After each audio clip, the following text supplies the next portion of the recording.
Howdy, folks. Welcome back. Let me cut down there. And let's get you over to the solar report there. All that devastation was in France, okay? That was just a couple of days ago in France when we were talking about the jet stream going over France and Spain in that area, and warning France to look out for wild weather. Well, there's the wild weather that they had. And everybody else seems to be receiving some as well. Anyways, here we are at 11/11/23. Yes, 11/11. Four individual ones in one number. So 4 and 1. That's the Father, the Son, the Holy Ghost, and you. Alright, let me click out of this one because it's still making noise in the background. And that one too. Alright, and then let's get this loop started here. I have that zoomed in for my thumbnail. Alright, and get the loop playing there for you. And you can see we've had another big CME come out of this region with our object right in the middle right there.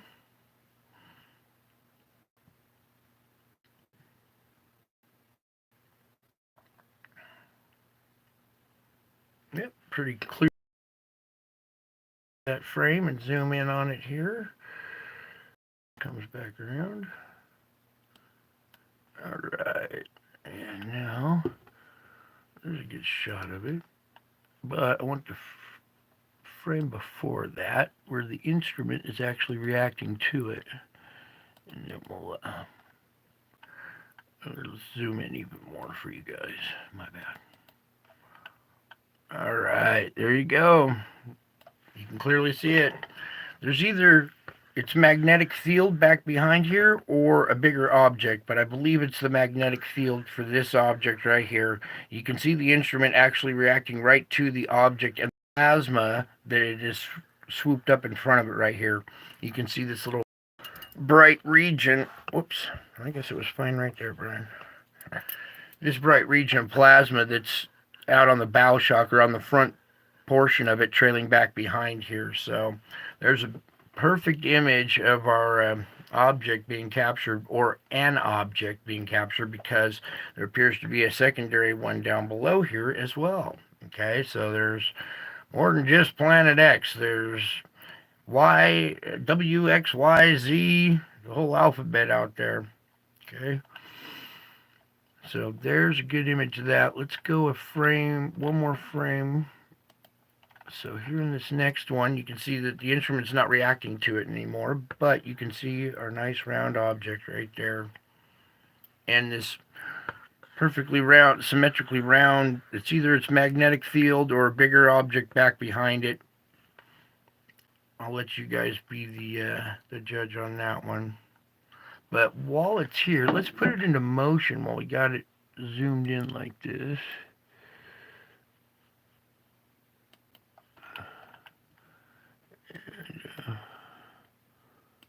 Oopsie, come on, arrow.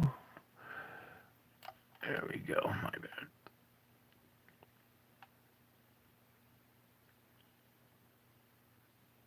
And you can see the plasma flowing around it as it initially comes out here. You can see plasma flowing around this object. It's moving out slower than the plasma.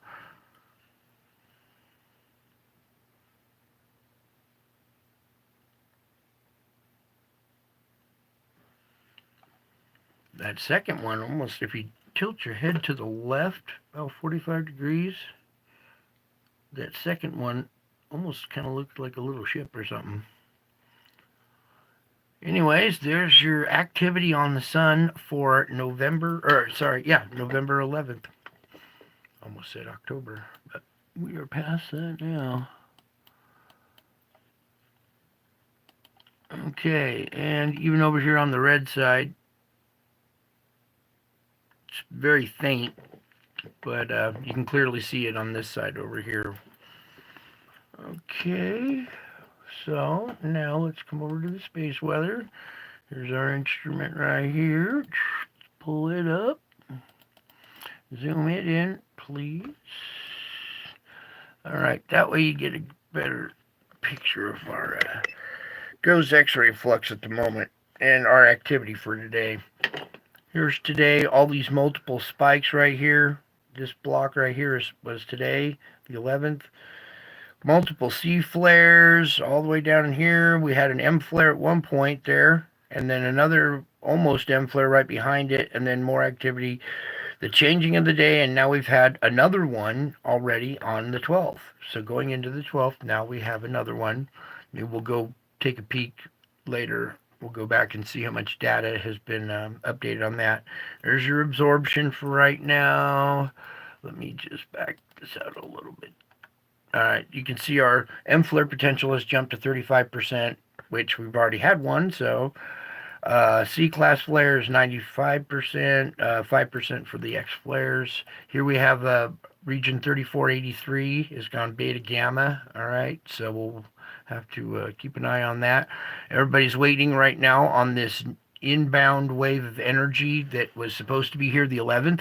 Okay, we witnessed that leave the sun on the 9th. And typically it takes 3 days to get here. Everybody kind of jumped the gun and said, oh, 11th, the 11th. Well, it's most of the 11th is gone now and it hasn't hit. It's just starting to hit. It looks like right here in this little box on the opening part of the 12th here. Now you can see our auroras here are glowing pretty green right now. I would say that when this event comes in, this might turn to orange and red in here, same on the southern one. Okay, so watch for your auroras tonight. Okay, you might even get into the lower latitudes. You see how it's right here at the Canadian border, so a little burst of energy added to what's already here could drive it down into the lower latitudes down here. So here, let me pull that up so you can see down here where my little finger pointer is. All right, so for right now, they're pretty healthy, but we're probably going to see them get stronger here when this blast does come in. So now let's come over to the tracker because they're showing another event coming towards Earth. All right, and this is not a mistake. Last night, I thought we had two of them, and I had to correct myself. But once this kind of reloads here, it starts running smoothly, please. There we go. You can see right here we have another CME coming off, and we're catching the very edge of it.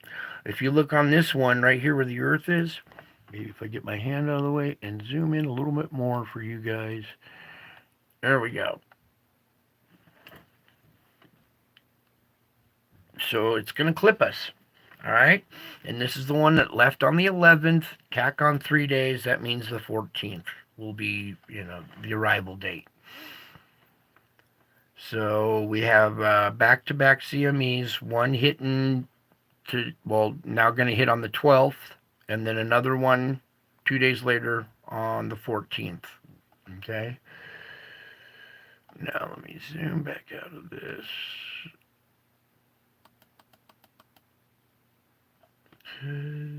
Take it back. All right, so this is still that eruption from the 9th that's due to hit us now, anytime from now on. Okay, and see, this is showing impact like right now, but we'll see here. Anyways, let's come on over to the Schumann now. And do a little scooching. Since we can't zoom in on this site, we just have to do the best with what we got. Okay, so here we are, current conditions right here at the end. We're just finished a screeching event, okay? See this white line going down here? Also, I want to point out this little black line right here. This is probably a glitch or just missing data for, a segment right there. But if we did have a magnetic field drop, it wouldn't be black like this, but it would be very dark and you see how this gets faint? And I showed you before the other day what it looked like, how dark this whole thing turned. Okay, so This little line, I think, is more just missing data, okay? Because there wasn't a big screeching event, nothing too major right before it. So that tells me that, and I can see that the line was pumping along strong the whole time. So this is usually just a missing data, all right? It would be after a major screeching event that we would see it go black like that, all right?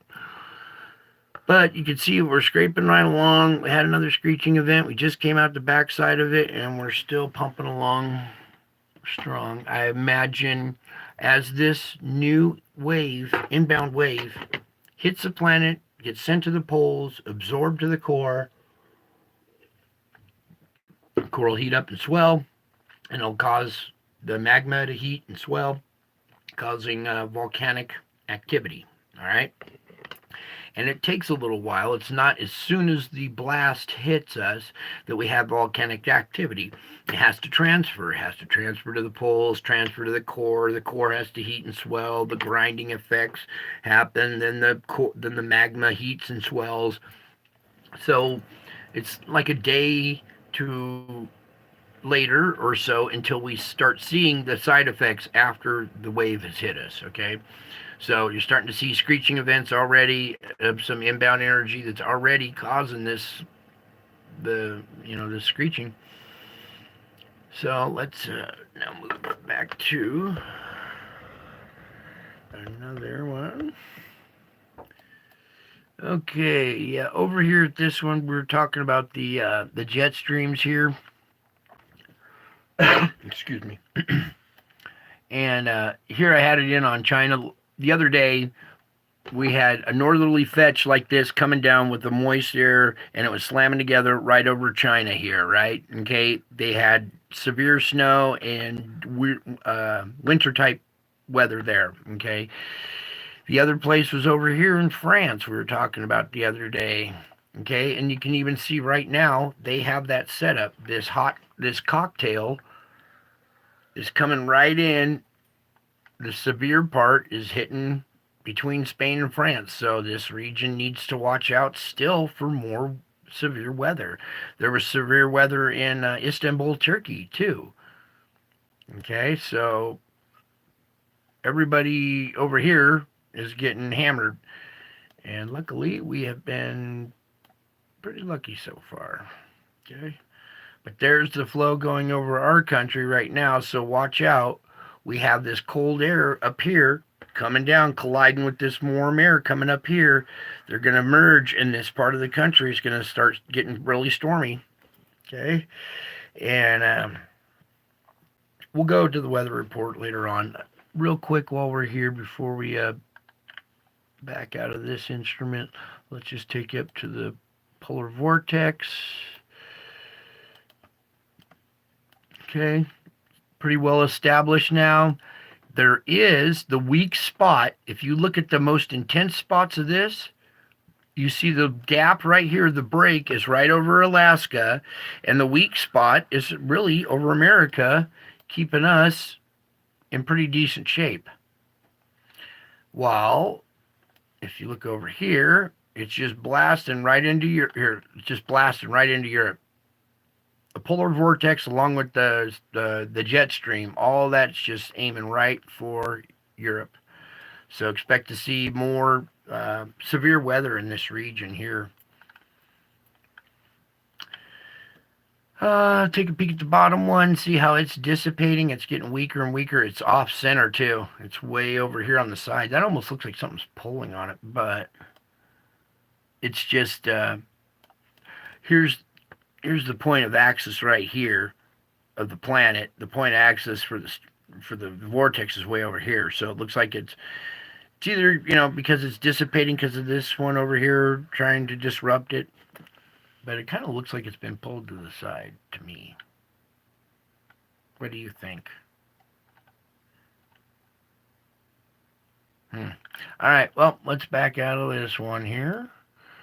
Oops, I want to go to our earthquakes. Oh, and look at this. We got activity since I loaded this up.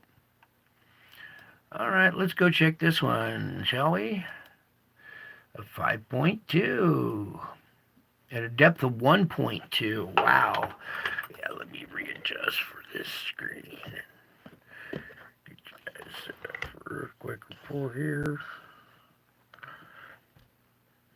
All right, so backing up a little bit here, let's go to the point of origin here, our deep quakes for the day. We had a 4.8 here at Fiji at a depth of 558. That is not the one. This one up here, this 4.5 at a depth of 591 was earlier in the day. This is at the very beginning of the day. This one is just semi-recent. Okay, so this one at the beginning of the day, this 4.5 put that energy into the system. What, if it's 4.5 down that deep, roughly 5 energy at the surface. Going into the system, we have a 5.5, so even stronger than a 5. This is the first quake into the system at a 23.9 depth. Then we had this one recently, a 5.2. Okay, we come over here to this one. This is a 5.7, and this is in that region where we had the Banda Sea quakes. Okay, that little flurry has stopped, or the pressure has eased underneath this area, but it did set off one just a little bit further back here, another 5.7. Okay, so that's still residual from this activity in the area. It's just shifted a little further north. And it's that same 5 energy coming in, mid-5 range energy, because all these, oh, there's another one back here. Look at this, a 5.9. So it dropped off a 5.9 earlier, and then we have a 5.2 just now in this region. Okay, so 5 plus energy, like 5 to mid-range 5 energy, traveling through the system, dumped off that one. That one's at the surface. It's not a deep quake. So then we come over here to this one on the island here. Give me this one. A 5.2 at a depth of 30. All right, so you can see that this energy has bumped up from, mid-range 4s that we were seeing the last couple of days to kind of 5 and above energy. All right, these couple of quakes right here are 4.4 at a depth of 286 and a 4.6 at a depth of 523. That's odd. That's a deep quake in an area that's not known for deep quakes. This little quake could set off other quakes around it because of its depth. All right, so now as I back out, let me show you the rest of the system up to this point is empty and naked, right? So, not too hard to figure out. We got 5 plus energy, mid-range 5 energy coming into the system. Add this little deep quake to it too. It's going to keep that energy, 5 magnitude, mid-range 5 to maybe 6. We could see a mid-range 5 to 6 in this zone going up this part of the plate boundary. I bet it skips over this fulcrum point again because it has been lately. This seems to be locked up. Probably dump off a quake either up at this fulcrum point or at our new little spot here, our weak spot here in the Himalayas. So in the next day or so, watch out for energy creeping up through the system, mid-range 5 to 6, dropping off quakes along this area at the fulcrum points. Maybe not this one, but along here probably. Along here probably, definitely 1 or 2, maybe mid-range 5s right here or so, like we saw last time. See how empty the system is and ready for new energy to come into it. This over here is early this morning, so that's residual energy from yesterday's, pressure going through the area. So this whole naked area right here is primed and ready for quakes because we got that 5 plus energy going up through there. This doesn't look like it's really kind of even gone up here. Let's even check these because 4.6 at a depth of 5. What was the time on that? See, this one is before our deep quake today. What about this one?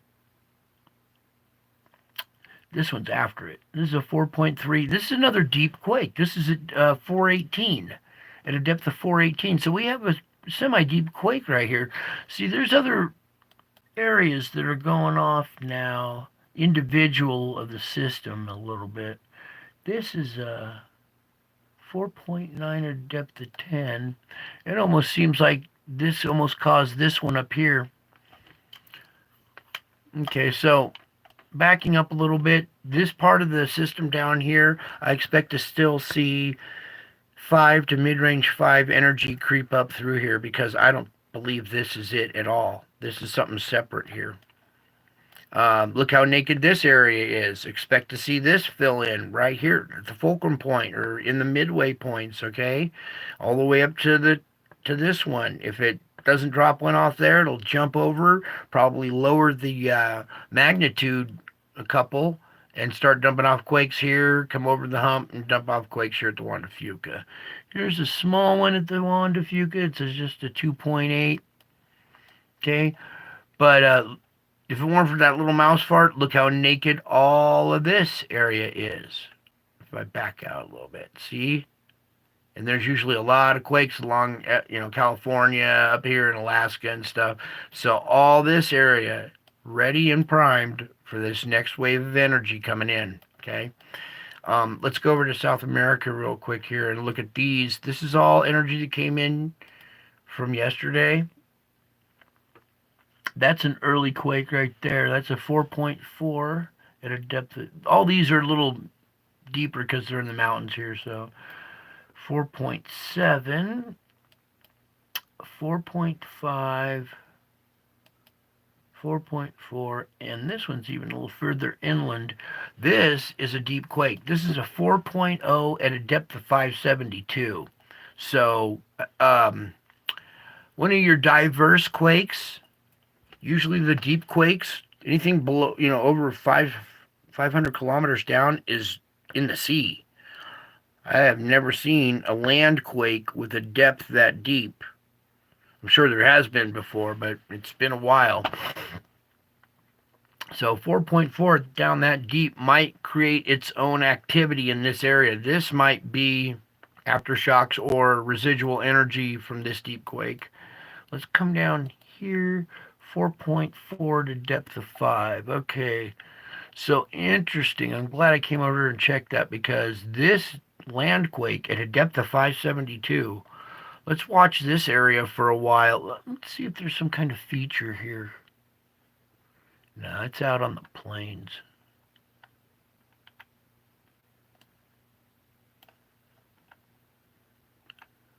Almost looks like there's some reddish brown. No.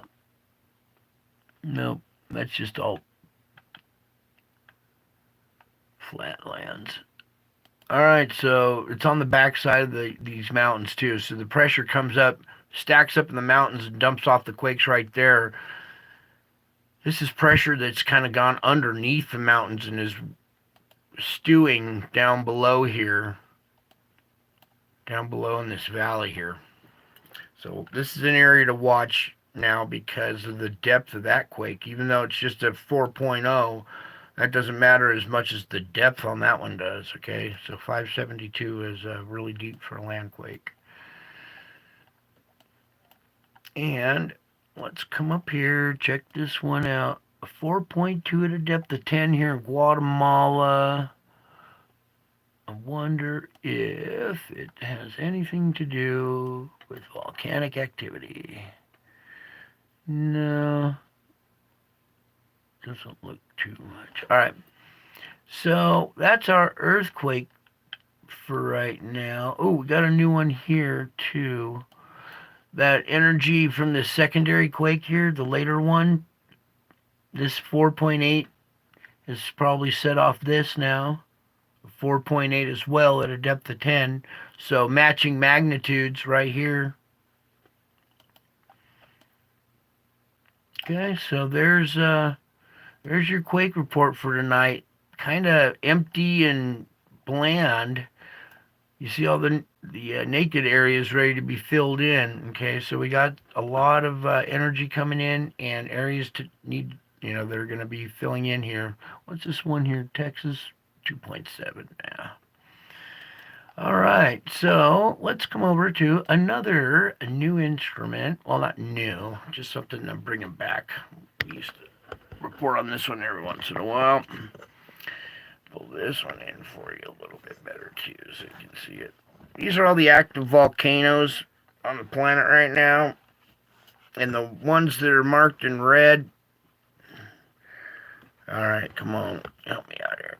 The ones marked in red are active. The ones orange are. Wait. Let me show you the top of the legend here. The ones in red are in eruption. In eruption mode.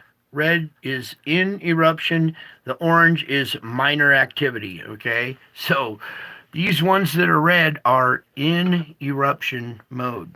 And if you watch the some of these other volcano channels that report on it, they are. Every one of these is constantly going off every other day. It's this one, that one, that one, this one, or that one and this one, and this one, and that one. That one takes a break and this one goes off. So all of these ones in red are all your volcanoes that are currently active. Even the ones that are in orange are active. And if you take a peek up here at Iceland, the Reykjavik volcano up here, however you pronounce it, is in orange. Expect to see that thing turn red here pretty soon because it looks like they're about to have a volcanic event up here. Lots of earthquakes, lots of pressure, lots of land uplift in the land there and stuff. They've evacuated an entire town and stuff, so they're bracing for a volcanic blast there. And let me add to this, the moment some more of this energy gets absorbed by the planet, causes that core to heat up and that magma to swell, that's when you're going to see this thing go off. Okay? It's primed. The lava is like just 1 kilometer right below the surface, so it's really close to going. Some of these are Popo, Santanguito, Fuego, Manatza, Rio de Vieja, Nevada del Ruiz, Reventador, Sangay, Sabancaya, Ubinas, Villarrequina, Michael, some of these names, forgive me, Stromboli, Etna, Urtael, what's this one in, I can't even pronounce that one, Nairogando or something, Nairango, I can't even see it, my eyes are getting bad. Then over here in the, let me just try to pull this up even closer for you guys here so you can see this. Here in the island of Java, we have Merapi and Semeru that are active, that are in red. This one that's in orange right here is Krakatau. That's the one I keep showing you here on this, where we have all of that SO2 coming out of the ground, or coming out here by the island of Java. Let me pull this around lightly so, turn around. Ah, the world's upside down. What's going on? All right, there we go. All right, so let me get you right here. Here's the island of Java, right here. And in this channel is Krakatau, okay? And Semeru and Merapi are right here too, and they're going off. So, this whole region, all the way up into Russia. Russia had a huge volcanic blast the other day. It was Klychevskoy or whatever. There's Shiveluch, Klychevskoy, Bizmaron, whatever, Ebeko. All 4 of these volcanoes up here are all active, currently erupting up here in this peninsula. We got Sakurajima. What's that one? Suwanosi-jima? All right. Hiroshima-shima. Some of these I can't pronounce. Mayan, Dukono. Ibu, Yasur. Oh, the one I wanted to point out that is just kind of, you're looking at the map and you're seeing all these and you're like, wow, wow. But look down here.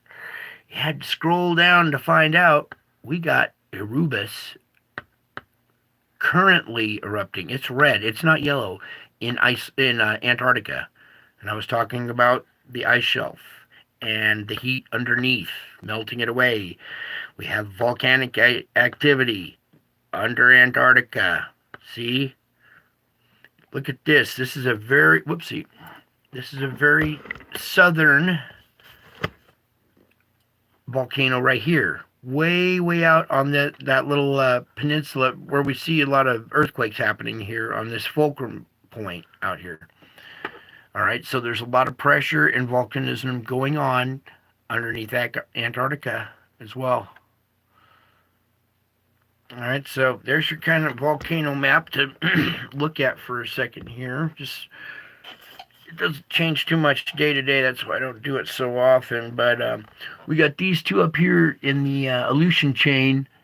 Great Sitkin volcano and Shishalden. Oh my gosh, I can't even see it. Shishalden. Anyways, these two are in orange, which means they're ready to go red. So any of these ones that you see here that are possibly in orange that aren't currently erupting could possibly go active and start erupting. All the ones that are in red, watch out for more blasts from them, okay? Because we're going to be building up pressure and it's got to come out some way, and it comes out through the volcanoes and through earthquakes. So there's a little look at your volcano map for today. Now, our forecast. Let's see. Let's just go ahead and run the loop here.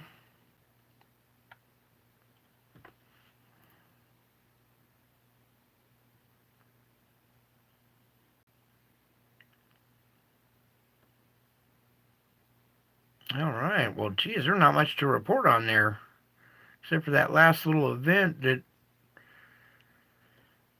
But once this gets around to the front again, really kind of only want to talk about the first few days because all this could be it's very changeable. It's very volatile right now, so it's very prone to change. So this is your current conditions right now at nighttime of the 10th here. As we go into the morning of the 12th, pretty clear most of the country. I know there's this big storm right here that's going to drive down into the country and push everything, going to get cold on this side of the country for a while. That's going to be the noon time of the 12th. There's convection, maybe just down here at the tip of Texas, but another storm coming onshore here. That's the nighttime of the 12th. Morning of the 13th. There we go into the 13th. So all this right here on the 13th into the morning of the 14th, there's not much going on. And that's when we're due more inbound energy is from here through this. So it looks like we might dodge a bullet. There is this little blow up of convection down here on the Gulf Coast still, down by Mississippi and Alabama. And this is during like the noontime of the 14th into convection here. It kind of stays offshore now. There's the nighttime of the 14th, maybe a little severe thunderstorms in the panhandle of Florida.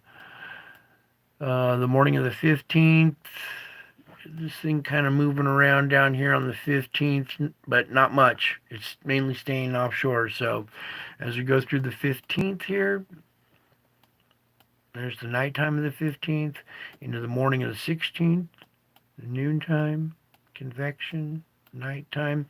Watch this one up here. You guys up in Canada, even though, back up a couple frames, right here is this low pressure. You see a little bit of snow back here. Watch as this gels and comes together right here. Watch out for a lot of high winds in this, okay? A lot of snow on the backside of this. There is a small icing event, but that might change as well. That's the nighttime of the 16th there. Going into the morning of the 17th now. Noontime the 17th, convection, or the end of convection, and then the nighttime of the 17th. Now watch as this has changed now. All this was coming together over here. Now it has shifted this way. Watch as these two storms collide right off the coast. Boom. So it looks like the East Coast just dodged a bullet.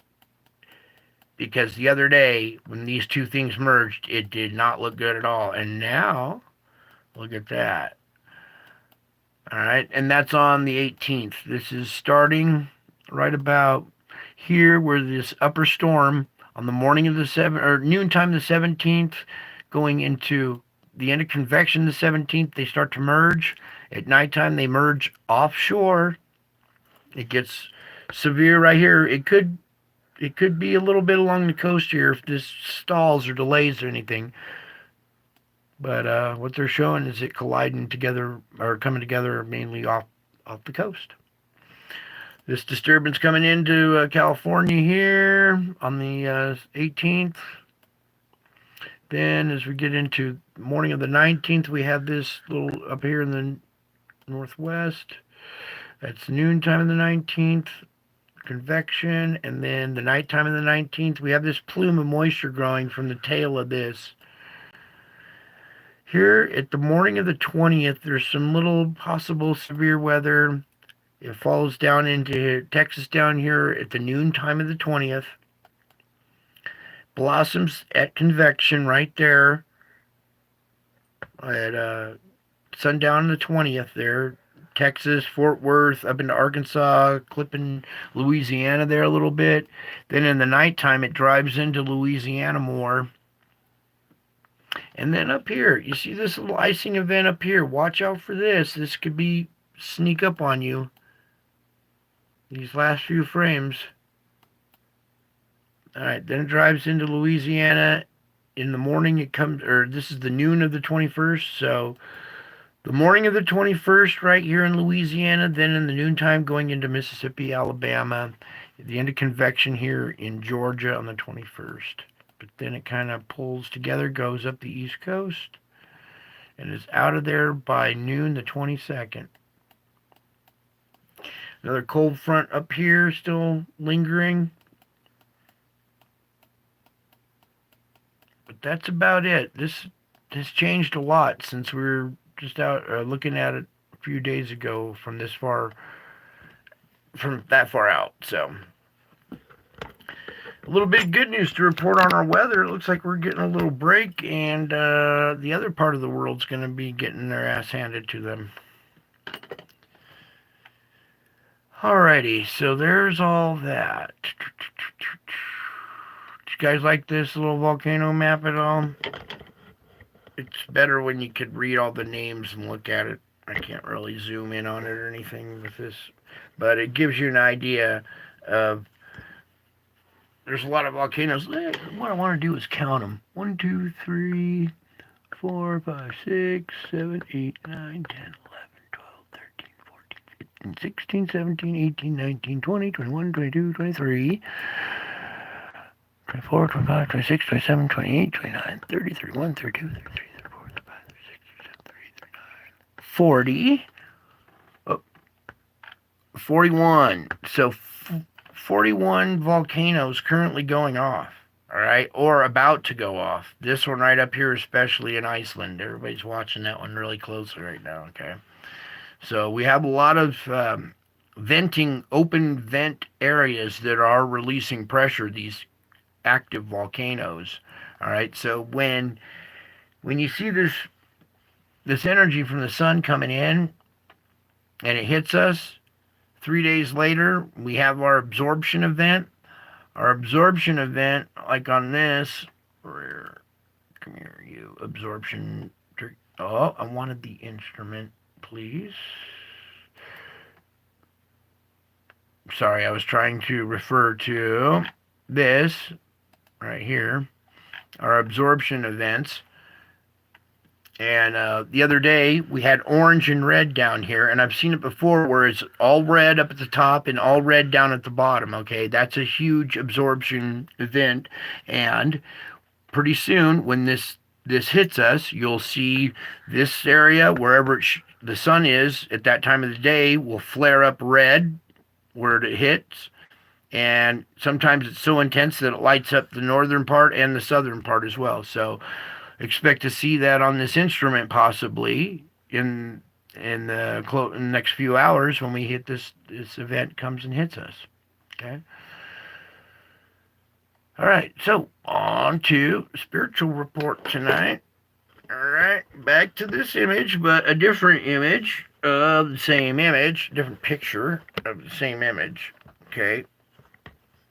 And the reason why I got this one pulled up tonight is I want you to get a perspective as to how big this face in the sky is. Alright. And this is a mountain pass right here. There's a highway going up this mountain right here. And if we could just even do this real quick, just to give you some perspective. Because the other picture just shows you the hill in the background. These little tiny white dots right here that you see are huge billboards along the highway. All right, you know, the 2-story tall billboards that light up and change advertisements and stuff. These little dots, these little rectangles right here are huge billboards on a highway that's coming in from the Sierra Nevadas into Carson City.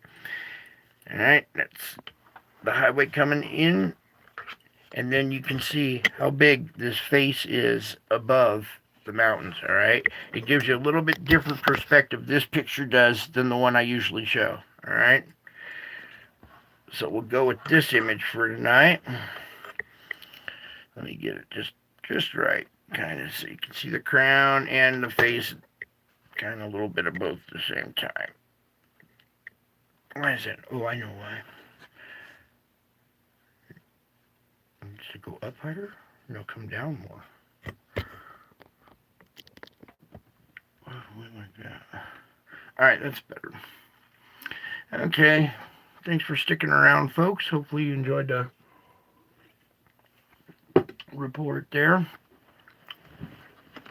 So, all kinds of spiritual warfare going on out there. You guys are being bombarded left and right by media, by the papers, by all kinds of events going on. Calamities left and right, trying to get you distracted from the time that you're in, the days that you're in. So, what do you want me reading tonight? Oh, yeah. Okay, one more sip here.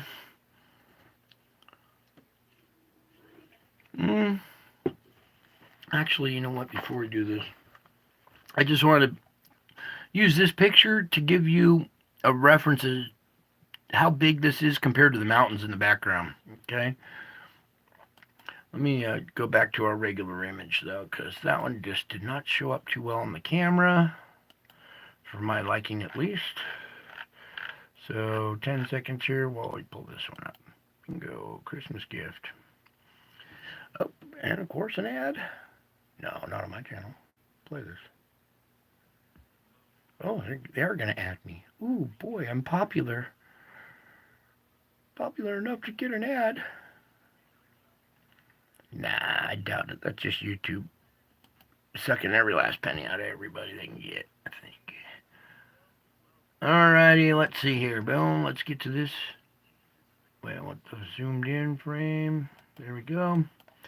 Alright, that's a little bit better to read by right there. Cool. There we go.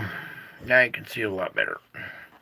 See, this is that mountain that you were looking at in the background. The highway pass is way down here. Alright, but that's more kind of focused in on the face and the crown and everything. Happened on Easter. I cannot insinuate that enough. Okay. Let's see here. Your relationship with me transcends all your circumstances. This is why you can praise me and enjoy my presence in the midst of the darkest difficulties. You find me in such times you have to really exert your faith, but I'm always there. Let me start over again. Your relationship with me transcends all your circumstances. This is why you can praise me and enjoy my presence in the midst of the darkest difficulties. To find me in such times, you have to really exert your faith, but I am always near. As a Christian, you live on two planes simultaneously: the natural world, where adverse situations abound, and the supernatural world, where I reign supreme. Your trust muscles empower you to experience my presence even in your hardest times. In fact, trials can both strengthen your faith and help you discern how much you actually trust me. I want you to work on strengthening your trust muscles. One, one way is to fill your mind and heart with Scripture. Another is to seek my face continually. Instead of getting stuck in introspection, turn your thoughts towards me. Make it a practice to affirm your faith in me frequently, whether you're feeling confident or inadequate. Remember that your adequacy rests in the relationship with me. I make you ready for anything and equal to anything by infusing inner strength into you. Seek to think my thoughts more and more. Enlist my Spirit's help in this endeavor, for the mind controlled by the Spirit is life and peace. When the worries of this world are pressing in on you, take time to think things out in my presence. Rest in me, beloved. Let my everlasting arms enfold you in peace. Take a break from your concerns and fix your thoughts on me. Intersperse quietness with reading Scripture and speaking or singing praises to me. You can also use Bible verses in your prayers to me. When your thoughts and prayers are permeated with Scripture, you're able to have more confidence in them. I want you to be transformed by the renewal of your mind. The world exerts massive amounts of pressure on you, through ever-present electronic communication. Instead of letting the world and its gadgets shape you, invite me to transform the way you think. As I renew your mind, your ideals and attitudes will reflect me more and more. All right? So hopefully that brings a little rest to your soul, a little peace to your heart. Okay? You've got victory already. So rejoice as well. Some of this stuff in the news looks really bad. Well, it was foretold to happen, and if you look at it from the right perspective, that bad news is actually telling you the good news. So be careful how you view things, especially the perspective that the media tries to throw at you. Don't get sucked into their hate game. Hate this group, hate that group, hate yourself. Don't even think about love. It's all war, violence, blah, blah, blah. When there's somebody out there for peace and love. And I don't think people understand the tragedies of war until it hits them and their family, and then you don't like war. You don't want to see war ever again. You want to see peace. Let me tell you, some of the soldiers, when they come back, they want to see peace. They don't want to see any kind of, any more violence. They don't want to have to go back over there ever again. All right, so war's not glorified at all. It's ugly, and you see all the carnage that it's doing to people. This is the ultimate weapon right there against that. This image right here. Okay, this is a real image, you guys. I have hundreds of these, and I stacked them all together to make the flip book, and you can see it change from Jesus into a lion face. In fact, we're going to do that right here again for you, all right? Just because, you guys, it's got to be done. Now we're seeing a more round, like lion type face with the nose right here. Here's an eye coming out here, an eye going that way. Here's its mouth slit, the chin going down here. So this round face right here with the crown still above it. Now I'm going to go through and show you the flip book where it changes from Jesus to this lion face. Okay, now we're here at this image. All right, that's a reel of it, you guys. Make that your foundation, okay?